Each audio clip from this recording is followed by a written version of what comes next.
CN digital আপনাদের স্বাগত। নমস্কার, আমি মণি ভট্টাচার্য।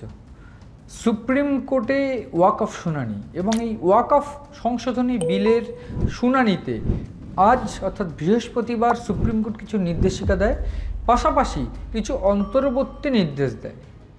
এবং এই অন্তর্বর্তী নির্দেশ বা এই সুপ্রিম কোর্টে ওয়াকফ নিয়ে আমরা দেখেছি ওয়াকফ সংশোধনী বিল পাস হয়েছে এবং এই ওয়াকফ সংশোধনী বিল নিয়ে রীতিমতো বাংলা, আসাম, ত্রিপুরা বিভিন্ন জায়গায় উত্তপ্ত হয়ে উঠেছে। এই গোটা যে পরিস্থিতি, এই পরিস্থিতিগুলো নিয়ে কিন্তু ওয়াকফ সংশোধনী বিলের কতটা সাংবিধানিক বৈধতা আছে তা নিয়ে মামলা হয় সুপ্রিম কোর্টে। এবং যেটা এখনও অব্দি সূত্রের খবর, 72টি পার্টিকুলার আলাদা আলাদা জায়গা থেকে মামলা হয়েছে।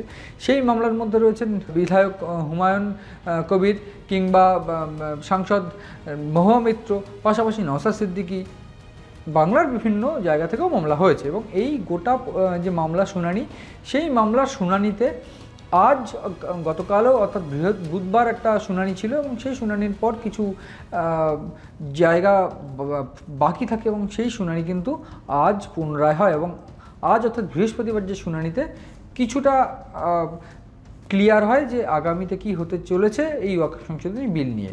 এই ওয়াকফ সংশোধনী আইন নিয়ে বাংলার বিভিন্ন জায়গায় উত্তপ্ত হয়ে উঠেছে।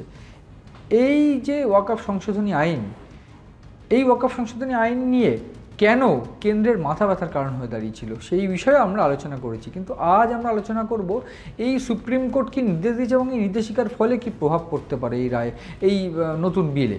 সুপ্রিম কোর্টের প্রধান বিচারপতি সঞ্জীব খান্না সহ আরও 3 জনের যে ডিভিশন বেঞ্চ, সেই বেঞ্চের যে শুনানি তাতে কিছু দিক উঠে আসে এবং সেই দিকগুলোতে প্রথম উঠে এসছে এই যে অমুসলিম সদস্য, এই অমুসলিম সদস্যকে নিয়ে কিন্তু প্রথমত প্রশ্ন উঠে এসেছে। এবং পাশাপাশি প্রশ্ন উঠেছে আরও কয়েকটা দিক নিয়ে, যেখানে জেলা শাসক ঠিক করে দেবে যে ওইটা ওয়াকফ সম্পত্তি হবে কি হবে না।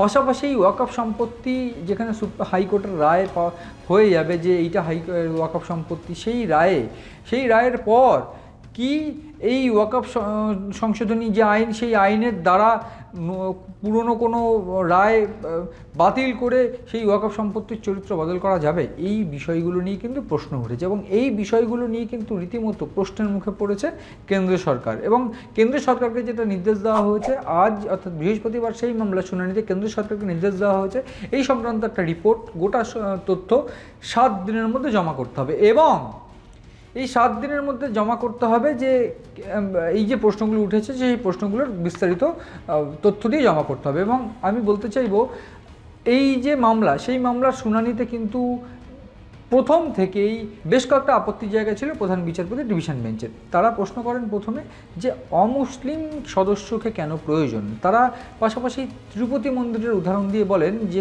যদি কোনো হিন্দুদের মন্দির বা হিন্দুদের কোনো সম্পত্তি, সেটা রক্ষণাবেক্ষণের ক্ষেত্রে কি কোনো রকমভাবে মুসলিমদের অ্যালাউ করবে কেন্দ্র। এবং এই যে ক্ষেত্র কিন্তু একটা প্রশ্নের মুখে ফেলেছিল কেন্দ্রকে, যে কোনো হিন্দুদের কোনো সম্পত্তি বা হিন্দুদের কোনো জায়গা, মন্দির, সেই যে ট্রাস্টি বোর্ড, সেখানে কি কেন্দ্র অন্য কোনো মুসলিম সদস্যকে জায়গা দেবে?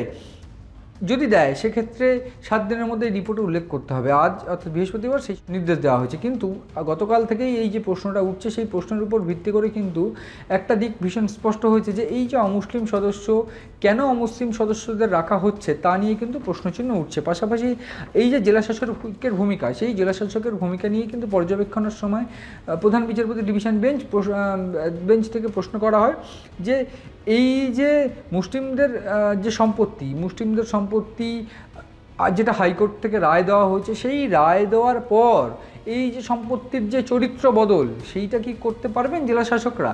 যদি করতে পারেন তাহলে কিভাবে করবেন বা সেই রেকর্ড কিভাবে কি বিশ্লেষণ করা হবে, সেই বিষয়ে কিন্তু প্রশ্ন উঠছে। এবং পাশাপাশি প্রশ্ন উঠছে যে গতকাল থেকেই কিন্তু প্রশ্ন উঠেছিল যে শতাব্দীর পর শতাব্দী ধরে কিভাবে ওয়াকফ সম্পত্তি অন্য কোনো সম্পত্তি ওয়াকফ সম্পত্তি হিসেবে ব্যবহার হচ্ছে, এই প্রশ্ন কিন্তু উঠছে।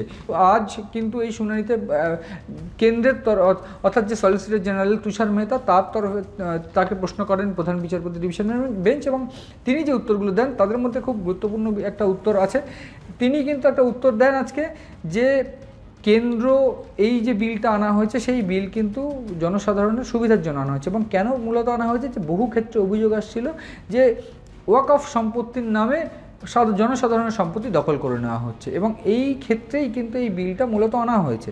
এবং এই যে সলিসিটর জেনারেল তুষার মেহতা কিন্তু পরিষ্কার করে জানান যে 7 দিনের মধ্যে যেমন রিপোর্ট দেওয়া হবে, পাশাপাশি সেই নির্দেশ তারা মেনে নেবেন এবং এই নির্দেশের মধ্যে আরও যে দুটো গুরুত্বপূর্ণ নির্দেশ দেওয়া হয়েছে যে 1995 সালে যে সংশোধনী আইন, ওয়াকফ সংশোধনী আইন, সেই সংশোধনী আইনের পর যদি কোনো মামলা, যদি কোনো ক্ষেত্র সুপ্রিম হাইকোর্টের রায়ে যদি বাতিল হয়ে থাকে যে এটা ওয়াকফ সম্পত্তি নয় বা এটা ওয়াকফ সম্পত্তি, সেক্ষেত্রে ওই যে চরিত্র, সেই চরিত্র কিন্তু কোনোভাবে আর এখন বদলানো যাবে না আনটিল নেক্সট অর্ডার বা নেক্সট যে শুনানি, সেই শুনানি হওয়ার আগে অবধি কিন্তু সেই জায়গা বদল করা যাবে না। ফলে এই একটা অন্তর্বর্তী স্থগিতাদেশ বা অন্তর্বর্তী নির্দেশ কিন্তু দেওয়া হয়েছে।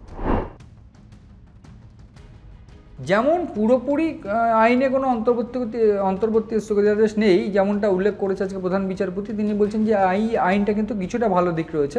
ফলে আমরা এই আইনে কিন্তু অন্তর্বর্তী স্থগিতাদেশ এখনই যাচ্ছি না বা করছি না।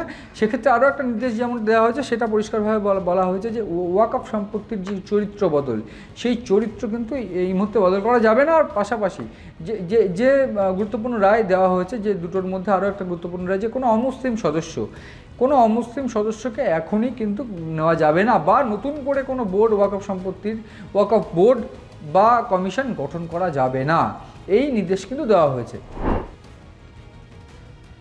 পাশাপাশি সুপ্রিম কোর্টের কিন্তু একটা উদ্বেগের জায়গা ছিল এই রায় নিয়ে, যে এই ওয়াকফ সংশোধনী বিল নিয়ে সুপ্রিম কোর্ট কিন্তু বারবার করে বলেছিল যে এই ওয়াকফ সংশোধনী বিল কিছুটা ভালো দিক রয়েছে, কিন্তু সুপ্রিম কোর্টের উদ্বিগ্ন হওয়ার জায়গা ছিল এই যে গোটা বাংলা সহ বিভিন্ন জায়গায় যে ভ্যান্ডালিজম বা এই তাণ্ডব হয়েছে, সেই তাণ্ডব নিয়ে কিন্তু প্রশ্ন ওঠে এবং সুপ্রিম কোর্ট কিন্তু গতকালই জানিয়েছিল যে এই তাণ্ডব কিন্তু হওয়ার কথা নয় বা এই তাণ্ডব কোনোভাবেই কাম্য নয়। সেক্ষেত্রে কেন বা কারা এই তাণ্ডব ঘটিয়েছে বা করেছে তা নিয়েও কিন্তু রীতিমতো উদ্বিগ্ন ছিল সুপ্রিম কোর্ট, অর্থাৎ সুপ্রিম কোর্টের যে ডিভিশন বেঞ্চ, প্রধান বিচারপতি ডিভিশন বেঞ্চ। পাশাপাশি আজ শুনানিতে কিন্তু তিনি পরিষ্কার করে বলেন যে আমরা এই মুহূর্তে পরিস্থিতি বদল হোক চাই না, ওয়াকফ সম্পত্তি যেমন আছে, যেটা ওয়াকফ সম্পত্তির নামে রেজিস্টার্ড হচ্ছে সেটা ওয়াকফ সম্পত্তি আপাতত থাক, কোনো রকমভাবে যেন চরিত্র বদল না হয় আনটিল ফার্দার অর্ডার অবধি। সুতরাং এইখানে কিন্তু কিছুটা স্বস্তি পেল যারা বিরোধীরা রয়েছে তারা, তার কারণ তারা কিন্তু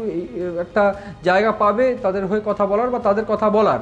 এবং পাশাপাশি এই যে মামলা, এই মামলায় কিন্তু এখন অবধি যে গুরুত্বপূর্ণ দিকটা ফুটে উঠছে সেটা হচ্ছে এই মামলায় কেন কেন্দ্র সরকার এই ডিস্ট্রিক্ট ম্যাজিস্ট্রেট বা কেন অমুসলিম সদস্যদের ঢোকাতে চাইছে তা নিয়ে কিন্তু 7 দিনের মধ্যে একটা তথ্য বা একটা রিপোর্ট পেশ করতে হবে কেন্দ্র সরকারকে, এবং সেই পেশ করার পরেই কিছুটা শুনানি হবে এবং আগামী শুনানি কিন্তু 5ই মে।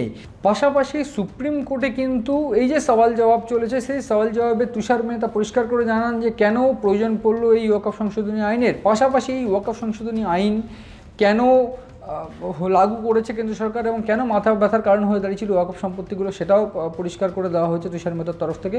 পাশাপাশি সুপ্রিম কোর্টের যে অবজারভেশন বা সুপ্রিম কোর্টের প্রধান বিচারপতি ডিভিশন বেঞ্চ যেটা অবজারভেশন করেছে সেটাও কিছুটা তুলে ধরলাম, এবং সব মিলিয়ে এই পরিস্থিতি, এই ওয়াকফ সংশোধনী বিল নিয়ে যে কিছুটা জল ঘোলা আরও হলো সেটা কিন্তু স্পষ্ট।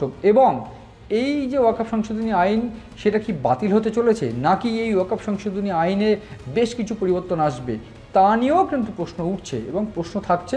এখন দেখা যাক 7 দিন পর কি রিপোর্ট কেন্দ্র সরকার দেয় এবং কেন্দ্র সরকার কী কারণ দর্শায় এই গোটা যে প্রশ্ন আলাপগুলো উঠলো, যে কেন অমুসলিম সদস্য কিংবা কেন ডিস্ট্রিক্ট ম্যাজিস্ট্রেট বা এই সংক্রান্ত যেসব প্রশ্নগুলো উঠছে সেই প্রশ্নগুলো, কিংবা এই 1995 সালের পর জমি চরিত্র বদল করা যাবে কিনা, যেগুলো হাইকোর্টের রায় হয়েছে তারপরেও জমি চরিত্র বদল করা যাবে কিনা, এই যে প্রশ্ন, এই যে আলাদা আলাদা করে পার্টিকুলার বিষয়, সেই বিষয়গুলো নিয়ে যে প্রশ্নগুলো উঠছে সেইগুলোর উত্তর 7 দিনের মধ্যে কি দেয়, তারপর সিদ্ধান্ত হবে যে এই ওয়াকফ সংশোধনী আইন কোন দিকে গড়ায়।